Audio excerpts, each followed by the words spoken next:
Morning, afternoon, evening, everyone. Thank you all for making the time over the previous 5 weeks and today to committing to the learning path we have here on becoming a solution architect. Hopefully everyone can see the screen I have up here today. I promise it's going to be very light on slides today. I'm joined by my coworker, Raj. Raj and I work together a lot with a lot of customers, and we're going to be kind of going through a discussion today. So want to kind of bring everyone back kind of on the behavioral track because we've been really building, on each one of the weeks, and today will be kind of the culmination thing. So we start off in week 2 talking about, transitioning into the role of cloud solution architect, then moving on into like the workload discovery session that we had.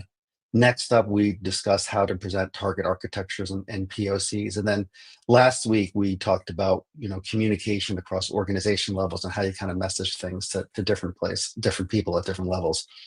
And today is the last one. And whoops, sorry. And we're going to kind of talk a little bit about the unhappy path. The previous 4 weeks were really kind of focused on things going well, good discussions, people all kind of buying in. However, that's not the real world all the time. And today we're really going to talk about influence negotiation and the conflict resolution that you're all going to have to perform as solution architects. And to do that today, we'll kind of go through a little bit of a panel type discussion between Raj and myself, really kind of going through some of the things that, as a solution architect, as an aspiring solution architect, that you could probably see and how you should be kind of getting ready to think about how to prepare yourself and how to respond in kind when you're live in these kinds of things. So, Raj, do you want to kind of kick off our panel here today? Yeah. Hi everyone. Happy Saturday to all of you. So, as Jeff mentioned, what we've done is, we've been here. I've been here 5+ years. Jeff has been here a long time, and Jeff is an architect. I am in customer solutions. So we work with customers quite a bit and run into a number of the situations where it's not just technical, because technology is easy. It's more about how do we overcome some of these challenges. So we picked some of the very common topics, and we thought we'll do a role play. So what I'm going to do is I'm going to assume the persona of a customer, asking some questions. Jeff, as a tenured architect here. So with that said, I'm going to start with the first question. As a solutions architect, they may struggle with getting buy-in when they don't have direct authority over teams. You'll be working with multiple teams, so it's all about credibility. How do you build credibility as an architect? Yeah, yeah. Really, I'd say most of my time as in career as an architect, you are looking to work people through decisions that you do not have direct authority over. And when it comes to building the credibility with people, and this really goes up and down the ladder at any organization, credibility without authority comes down to three things. One, you have to be technically competent in what you're talking about. Two, you have to build relationships with your stakeholders and the people that you're working with. And three, you have to produce results. So one, you got to start by understanding deeply the technology landscape and the business context that you're working in, and stay within your lane, kind of on that technical credibility thing. Build using things, take time to learn things and really invest in where you don't know. And when you get asked questions on things, if you don't know the answer, be honest. You don't know the answer. Don't try to make it up. Really kind of earn trust. You also got to focus on building relationships. Listen more than talk. In week 3 with that workload discovery meeting, we asked a lot of questions. We listened to our stakeholders. There's going to be a time where you're going to do more talking. However, it's going to start by you doing more listening. And then lastly, on the results, focus on delivering, small incremental wins to kind of demonstrate that what you're trying to lead people through is actually achievable. And when you consistently help teams solve problems and make their lives easier, it's naturally a way to kind of earn more trust. And last, I kind of say, like, remember, people make decisions on facts and on trust and emotion, and they want to know you, they want to believe you. So make those connections with people. It goes a long way.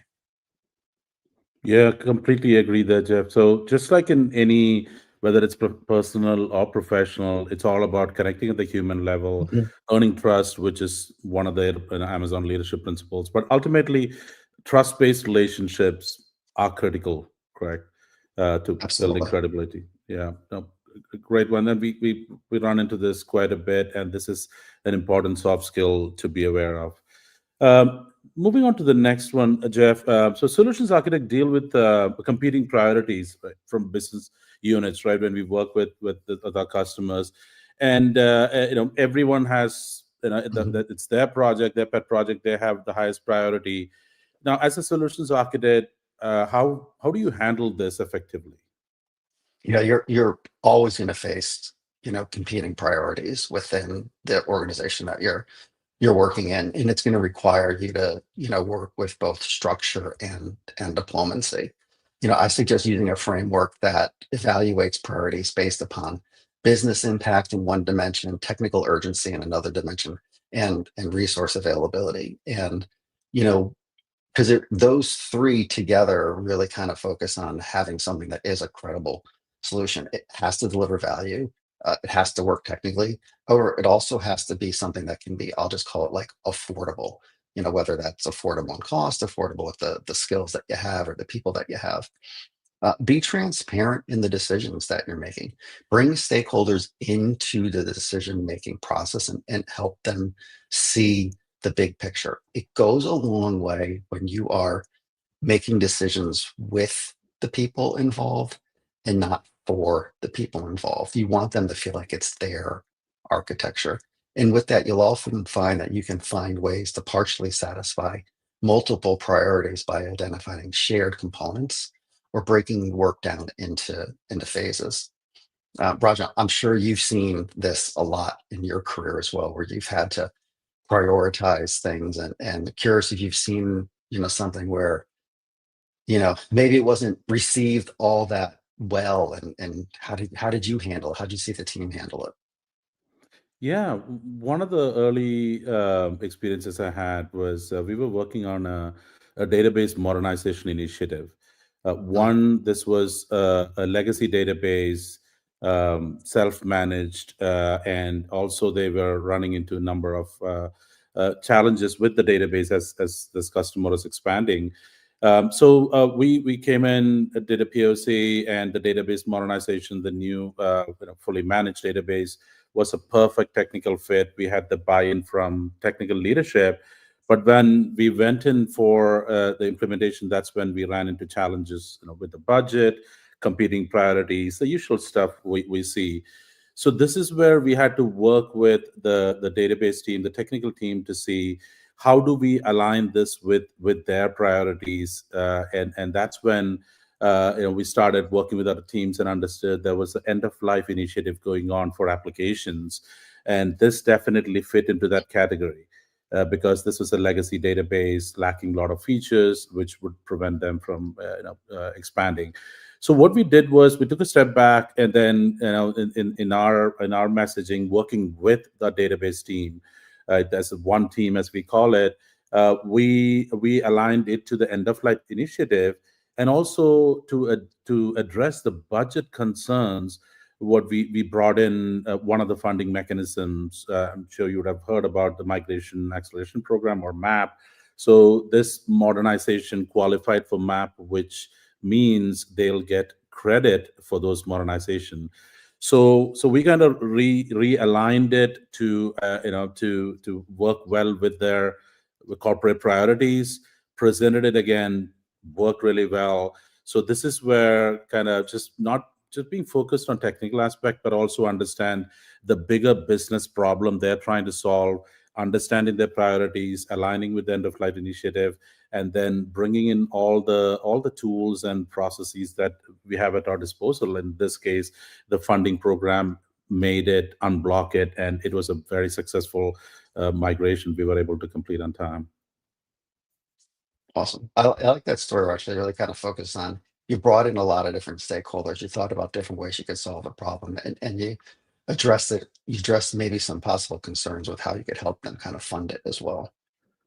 Yeah, yeah, it's all about being creative, working backwards from the Mhm. customer problem. Yeah. Uh, Moving on to the next area, Jeff. See, there is, as you're working in complex architectures, uh, there's always comes a situation where you may be in a situation you may have to, you know, think about how do I maintain the architectural integrity. Because there's a lot of business pressure, and Sure. and there may be shortcuts available, right? So, how do you balance that? Yeah. Um, as an architect, I have found myself that I can really get kind of caught up in the technical purity of the architecture that I'm designing. And what I also have to remember is that the architecture has to work in reality. And that reality has a number of different components to it. We mentioned it before in terms around people, around, financial, around other things. So it really becomes this balancing act between technical purity and the business reality of achieving that. Really focusing on, clearly communicating the long-term costs of any, technical debt that could be incurred when you start to maybe buy down on some of the architecture decisions. And ultimately, you're gonna have to buy down on some architecture decisions. So I always kind of find it good to start with here's the ideal and having your own set of mind, like where are some things that you can maybe initially even have your own opinion on, creative compromises that you could make that could, you know, still help you implement the solution today and provide a clear path that you could do some technical upgrades later to kind of get it closer to the idea that you have in mind. Also, you want to keep everyone bought into what you're doing, as and words are important. When people are asking, can we do it? Can we do it this way? You know, no is a harsh word, even though you want to kind of say it. You should really kind of think about, what they're asking for and understand it, and then start to say, okay, I know what you're asking for. Here's a way that we could meet that need that you're talking for, the risk that it may introduce, and here's how we could mitigate that risk and manage it along the way. Something I got introduced to years ago uh, from the Software Engineering Institute was a methodology called Architecture Trade-off and Analysis Method, or ATAM. And it still works today because it really brings people into decision-making process, which I mentioned before, and really gives you this structured framework to balance the decision and the trade-off. So if you're getting asked to, let's say, compromise or make a downgraded decision on, let's say, availability, it's great to bring everyone into that process and help them understand what's the trade-off in buying down on that mean, and help them all understand what they're asking for and accepting what it means to kind of buy down on that. Yeah, so just thinking about it, right? When you talk about managing risk and Mm. giving them the confidence to move forward. So, at Amazon, we have this mental model of the one-way door or the two-way door decisions, right? I mean, if for those of you who are not have not heard about it, just a quick background: one-way door decision. I mean, this is to our bias for action leadership principle, where it says speed matters in business. Most decisions don't need to like a deep analysis. And another mental model that at Amazon we follow is if you have 70% of the data that you wish you had, it makes sense to move forward. But coming back to this one-way door, two-way door, one-way door decisions are, they have significant, irreversible consequences. For example, just talking about Amazon Business, or if we decided to build a new data center or a region, that is a significant investment, planning, etc., which is hard to reverse. But two-way door is like you decide to change the color of the buy button on Amazon.com. Instead of orange, you make it blue, and then okay, you get a lot of negative feedback. It's pretty easy to turn back, right? So, Jeff, when you think about kind of position this and helping customers manage risk, do you leverage this mental model? Yeah, it's a great point. Absolutely. You should understand yourself going into any kind of architecture design work you're doing, and then presentation.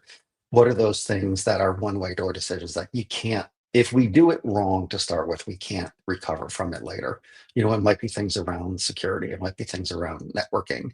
And then what are the other decisions that we could make it, we could do it one way now and we could change it later. It just kind of going back to what we saw earlier with Carol and the architecture there.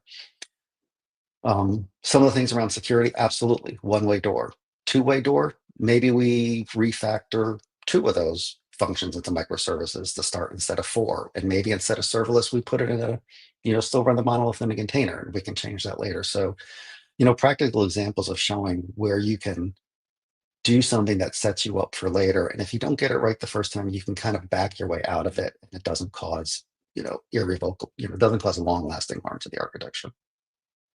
Correct. Yeah. Great point about security, right? We call it job zero. There's no compromise there, but yeah. Now, the other topic that we or common thing that we run into is, conflicting architectural standards or technical opinions, etc. So when you run into those situations, what is your approach? How do you manage that? Yeah, you're ultimately going to get kind of in these debates sometime, or in the middle of some debates, that different people have different opinions on things. Unfortunately, technology, some of the technology options out there can get a little parochial sometimes with people. I find one, if you're new to an organization, or if you're, helping, external customer, understanding if they have anything already in terms of like guiding principles to help them with decisions, or enterprise architecture guiding principles. And then I will often, take the team that I'm working with through an exercise of defining architecture guiding principles for the specific project that we're working on. Usually they'll sit above the technology, you know, decision layer, and they kind of help and shape and guide decisions that we're making, such as, you know, what's our thought on security? What's our kind of thought on data retention? Things that help guide, and really want to kind of create that space where you can hear all the different perspectives that people have on what the solution should be, and respect their opinions, understand why those differences exist to begin with, and document all the different viewpoints and the underlying concerns. um, Focus on decisions that are with objective criteria, and where people are probably going to be agreeing with the start. Things like security, uh, things like um, scalability, things like recoverability. Those are usually things that are kind of non-negotiable across different teams or different opinions. Then you can get into the things where, once they're kind of agreeing on those and you get kind of people into the yes mindset, then you can maybe get into things like, okay, how should we get this, what should the spec look like for this API? Or maybe what should be the runtime for this, particular service? And then kind of doing experiments, small experiments with those different things, to get people to kind of see, or sometimes see even other people's way of doing things, can really, really help out there. Yeah. Uh, just thinking about, kind of breaking it down, like taking an agile approach, right? Mhm. That's something, right? Kind of, if you're trying to tackle something very complex instead of going with all of that, let's see, take a portion out of it, right? Like we do a lot of agile workshops with our customers, and kind of see the value. Is this meeting your needs? Otherwise, kind of back out, right? Again, kind of going back to the one-way door, two-way door, but breaking down into smaller projects. Yeah, makes sense. Now, another fun topic, right? How do you navigate organizational politics without getting caught in the middle? Yeah, yeah. The For me, we talked about a little bit before. I focus on being objective and transparent, with the work I'm doing, and the decisions that I'm making. Bring people into the work, into the decisions. um, Document the work that you're doing and the rationale you have for those kinds of things. When you are in discussions about something, um, make sure that you are building relationships with everyone involved in that conversation, not just one side of it.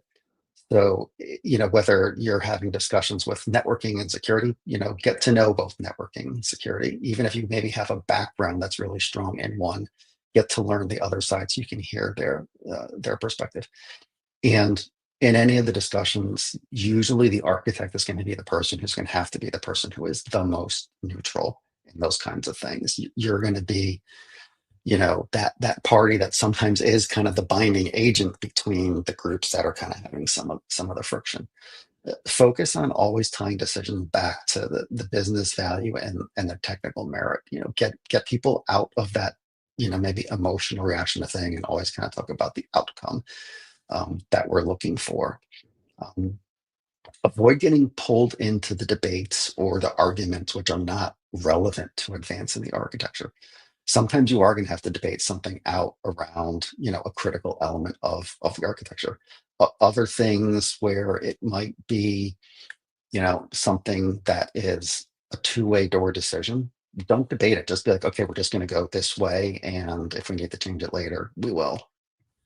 Um, Also know for yourself, like when you maybe need to step away, if you feel yourself getting maybe a little too one-sided, or you're kind of feeling the need to win against a certain group, it's a great time to kind of back away, remind yourself of the business objectives that we're looking for, and then, re-engage in the discussion.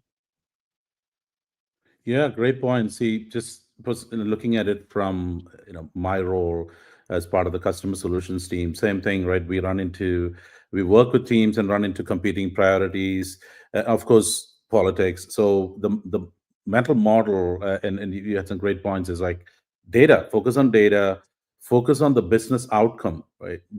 Solving technical solutions is easy. There are so many ways to get to it, but ultimately, what as an organization, what they're trying to do. And once we clear on the business problem, then technical solutions easy. And yeah, completely agree with you there. It's like, know when to step away. This is where we need to make that call. But ultimately, kind of tying back some of the earlier things we talked about, is that this is where relationships and trust matters. Right. Ultimately, everything will depend on it. Right. How do we earn enough trust to align with them on agreeing, okay, this is the business problem we are trying to solve, this is the right solution, even though the competing priority or other things could come in. So yeah, very very important soft skill you need when you're working with the with the customers, or for that matter with anyone, right? Mhm. Yeah, um, good. Moving on to the next question. So, when facing with resistance to architecture changes, what how do you kind of persuade or help them make the right decision, rather? Yeah, one, understand the source of the resistance, not just who is the resisting party. Understand what it is they're resisting against. Is it concerns about the technology? Is it concerns about, resources to deliver on this? Or is it something else? Is it financial? Maybe it's emotional type of thing. Um, I once had an experience where I presented a new architecture to an application team, and it included replacing a current system. And I had two people cry in that meeting, and I was kind of taken back by it a little bit because it's something I hadn't experienced in my career before. And in this case, the application team that people had been, the application team had been working at this company and with this particular application for over 20 years. Thus, their personal investment in that was very large. And it taught me that I need to kind of focus on the personal side of the architecture as well, and bring them into the process about this. So, just kind of a story around, a little resistance that I got there, and probably an extreme example. However, when I say it could be technical, could be resource, or could be something else, you sometimes might find those something else is like that. So kind of tailor your approach based upon your understanding of what the nature of the concern is. I've mentioned it before, turn it into focusing on doing some proof of concepts that can not only demonstrate the benefits of the architecture, it can also bring people into the experience of building it. And once they do that, I found that they can generally start to remove some of their barriers to accepting it. Um, Find champions within teams that are resistance. Usually you'll find, if you're facing some resistance from, I'll say, you know security team. It might not be the whole team. It might be 8 of the 9 of them. Kind of find that person that might be a little bit more open-minded to change and kind of help them be your champion agent within that. And then break the overall architecture into smaller and maybe less threatening steps to kind of achieve thing. And frame each one of those changes in terms of the benefits to both the team and to the business, and not just that, architecture purity that we talked about before. Interesting. Yep. Now, have you been in situations where you inherit an architecture that you disagree with, and then and you have to propose change? How do you handle that situation? Yeah, and I'll go back to some advice I got years ago from a mentor who said, before you knock down a wall, you better understand why it's there to begin with. And I take that same, yeah, I've been taking that approach ever since. One, I when I'm given an architecture and I'm like, hey Jeff, enhance it, modify it, implement it, I can't help it. I'm human. I'm probably going to have a reaction to it. One, you got to kind of, push that, understand, know you're going to have that reaction doesn't mean you have to respond with the way you feel about it. So take the time to fully understand that architecture and the decisions that were made to kind of get that architecture to where it is. There's probably some context that's in there that you're not necessarily seeing by maybe the documentation that you're given. Then kind of focus on understanding where the pain points and the risks that exist in that architecture might be, and help people kind of work backwards, kind of how do we get those pain points or get those high risk areas out of it. And I often find in my own personal experience, the more time I take to learn the current architecture, I'll find myself becoming less, reactive about it and beginning to understand it more. And I can start to really kind of build that gradual transformation, um, and gain kind of my understand the business constraints, how we can do it, and kind of focus on incremental improvements over that architecture versus a complete rewrite of it. Yeah, so sounds like based on your approach, there are elements of one of our leadership principles again called disagree and commit. Right?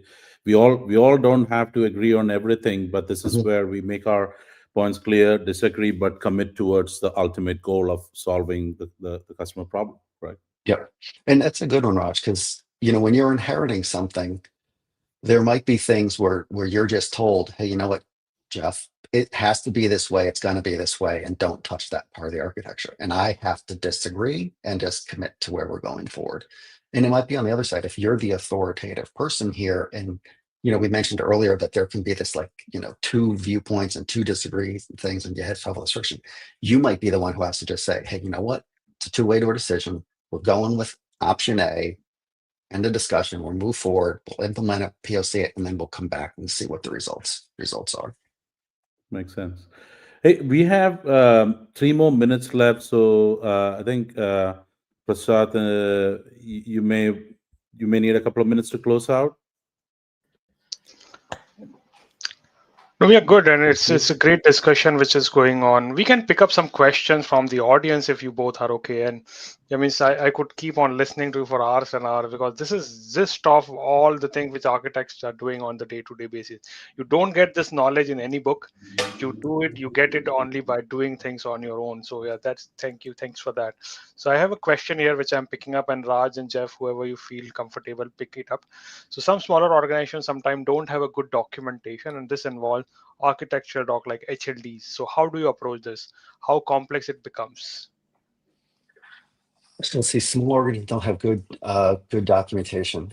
Yeah, I would say it's not just smaller organizations. I find that exists kind of in all organizations. Your interviewing skills are probably going to have to become good and good quickly if you don't have them, and kind of not only identifying the SMEs to kind of talk to, but also the questions to ask them. I'd say, like, have kind of a standardized approach to kind of how you ask questions to get those things.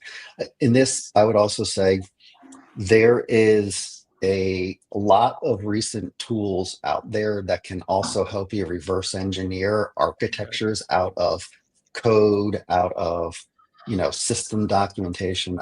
I use them personally a ton. So there's, I would advise you to use some of those, AI tools and agents that are available from both, AWS and other companies out there. They're all good. Where you can actually kind of get the architecture when you don't have access to great documentation on it. I have personally used QCLI Yep. sometimes to get architectures, at least on the code side. I understand the Mhm. design is not just about the code. There are Yeah. a lot of components, like their deployment and all, which you'll not be able to get just by looking at the code. But they are a very good starting point, actually. Yeah. As I was with a customer, and they had this very legacy code, and they were struggling because there was only one person who actually knew the code base, and rest all of them have left, and there was no way the person could have scaled themselves. So we tried to do that, and the QCLI was really helpful in doing that. Yeah, it absolutely can be. And there's even an MCP available out there that will actually use Mermaid and draw architecture diagrams for Yeah. you based upon the code analysis that it does, which I find tremendously useful. And yeah, that again comes back to like keep on learning, because these new Mhm. tools, new approaches keeps on coming. You can't be doing today's job with yesterday's tools, so you need to update yourself. So that's an interesting one. Thanks everyone for your time, and we are up to the mark time. And hopefully everyone has got the gist of what a solution architect role is, what kind of challenges we face, what kind of solutions we have to build up, and how the approach should be. That is more important. Like most of the time, like you may have the best technical ability, but if you are not able to convey it or convince others, it is of no use. That will be not helping you out. So that soft skills, behavioral skills are also very important, and that's why we focus it on both technical and behavioral in BeSA sessions.